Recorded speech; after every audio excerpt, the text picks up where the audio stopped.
What's going on, people? Welcome back to another episode of Mind to Motions. So this episode we're going to be delving into failure. I thought it was really important for us to bring this up at this stage because we've discussed certain things that can improve your mental state, certain things that you'll maybe need to improve and continue to work on. Failure is a massive part of life. Failure is a massive part of your journey, and the quicker you can get used to dealing with failure and learning new ways to overcome it, the better you're going to be in the long term. I found that through numerous amounts of failed projects, failed ventures, eventually things come to an understanding, comes to a point where you can rationalize and understand where you've been, and to understand that you can't get past those failures. You're not going to get through life without failing, and honestly you don't really want to. The reason I say that is because failing is important, very important for your journey, very important for you in learning how you deal with situations, being able to understand it but not let it stop you, being able to see the bigger picture, which is I think a lot of the time we miss that. A lot of the time we miss the bigger picture in life. We are so focused on our day-to-day struggles, our day-to-day battles with our mental health, with our emotional well-being, with our finances, with our families, with relationships. There's so many different things that we're constantly worried about on a day-to-day that we can get distracted away from the big picture. I want people, whoever's watching this, to appreciate and understand that the big picture is all that's really important. Those small wins and those small losses along your way, they're only building your character and making you the person that you need to be. So take them in your stride. Don't shy away from potentially failing or potentially looking stupid.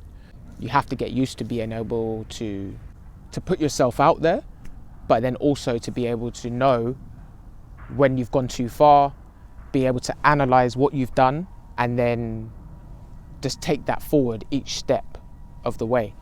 I find that so many times, especially with creatives and artists, we kind of pick our work to death sometimes. I've found in my experience, trying to be too much of a perfectionist is really the detriment of your work, especially as an artist, because I think there's beauty in those details. There's beauty in the things that you mess up. And I think that's what makes our unique fingerprint on the work that we do. I think it's kind of the reasons why we fall in love with art and music and sport and all these different art forms, is that we fall in love with the failures of the people that we follow or that we're inspired by. Allow me to elaborate. When I say that, most things in the artistic world, in the creative world, are based off of opinions. They're subject to opinions.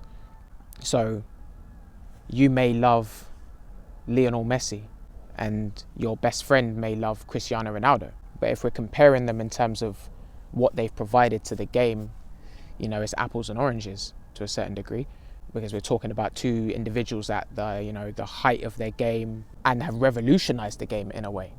So to compare them, it gets to a point where you're picking at details, you're picking at opinions, preference. So I try not to get too wrapped up in us competing with each other without realizing and appreciating that all we really need to do on a day-to-day basis is understand that you are going to lose at some point, you're going to fail, and once you can come to terms with that understanding, you can start to use those losses, those failures, as motivation to help you succeed moving forward in whatever success may be for you.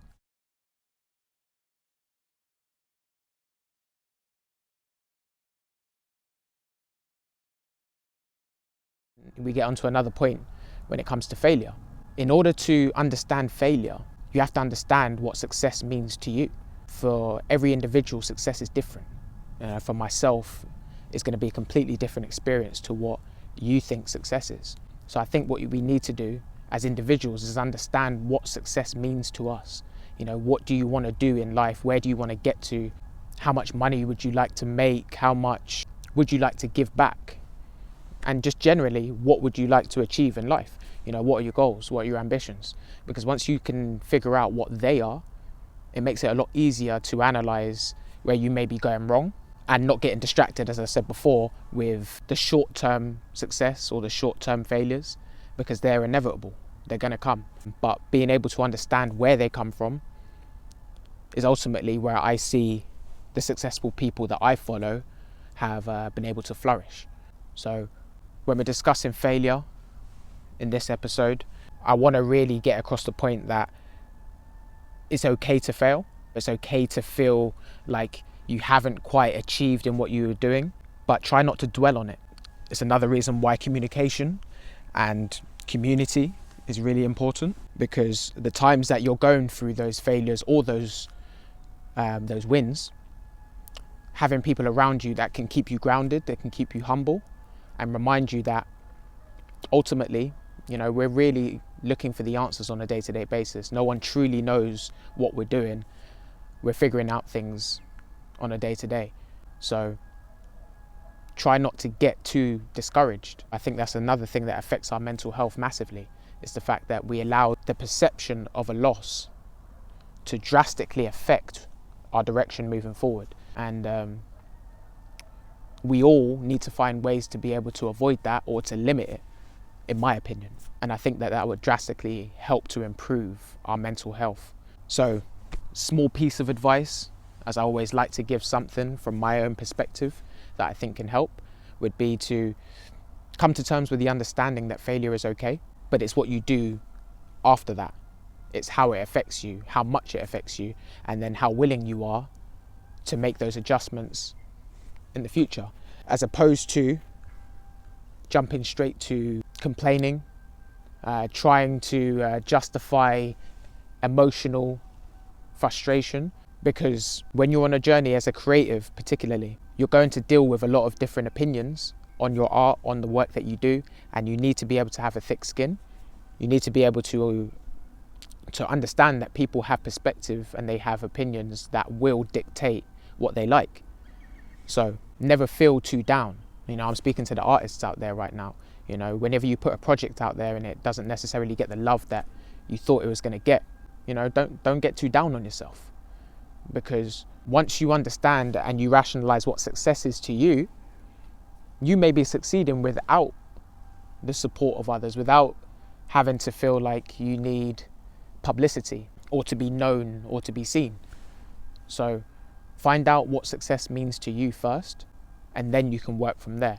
And hopefully anything in these episodes leading up to this point, that you've been able to gain something, whether it's just perspective or even if you just agree or even disagree. As I've said before, it's important that this isn't just about trying to agree with everyone. A lot of people have their own perspectives that they've built up. So don't be discouraged, continue to believe, accept failure, and be willing to move forward knowing that you've utilized all of those things, and then hopefully it will take you in the right direction.